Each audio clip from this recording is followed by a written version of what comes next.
The G20 Foreign Ministers meeting is set to begin in New Delhi, one that comes at a crucial time for the world. The Russia-Ukraine war has entered its second year, and Russia's relations with the West are at an all-time low, and tensions between the U.S. and China are peaking. Given the context, the G20 Foreign Ministers meeting could have provided an important forum for dialogue and a possible rapprochement, but far from it. U.S., Russia, and China are all pulling in different directions.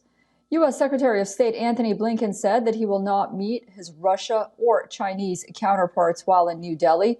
Earlier in the week, Moscow said that it expected, quote, balance and consensus-based discussions to be made at the meeting, adding that it is in the interests of all. The statement from the Russian Foreign Ministry read, quote, we support India's G20 presidency and its commitment to promote a unifying agenda that will restore confidence in multilateral diplomacy and prevent the fragmentation of the global economy. Speaking of multilateralism, the G20 bills itself as a premier forum for multilateral discussions. It brings together world's major advanced and emerging economies. G20 countries together represent around 90% of the global GDP, 80% of global trade, and 2/3 of the world's population. It is hence important that the talks in the forum run smoothly. With India as its president this year, it is seeking to convince Moscow and Beijing to go along with a consensus, especially on describing Russia's war in Ukraine, similar to the one reached by leaders of the Group of 20 Nations last year. A meeting of G20 finance ministers and central bank heads over the weekend failed to reach a consensus on the language to describe Russia's aggression in Ukraine. This forced host India to issue a chair's summary instead of a traditional joint communique.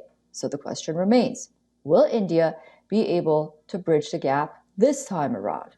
And will a joint communique be released? Okay, for more on this and what is going on in New Delhi, we are joined by Siddhan Sabal, our principal diplomatic correspondent, live from New Delhi. Siddhan, good to see you. How's the mood on the ground?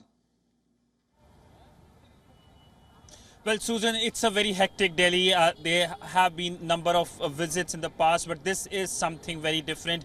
Delhi today essentially is the diplomatic capital of the world. And the big worry, of course, is that how the West and Russia, backed by China, will come on the same page. That looks a difficult task ahead. But, of course, India will be focusing on how it can be the voice of the global South.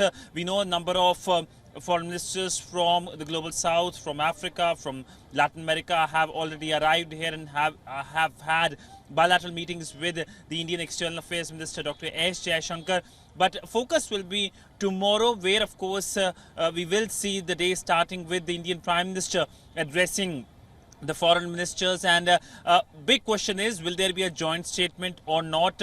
If we look at what happened a week ago in Bangalore, where the finance ministers met, there was no joint statement, but a chair statement and outcome document. Will there be a repetition of what happened in Bangalore here in Delhi tomorrow is something that everyone is keenly awaiting.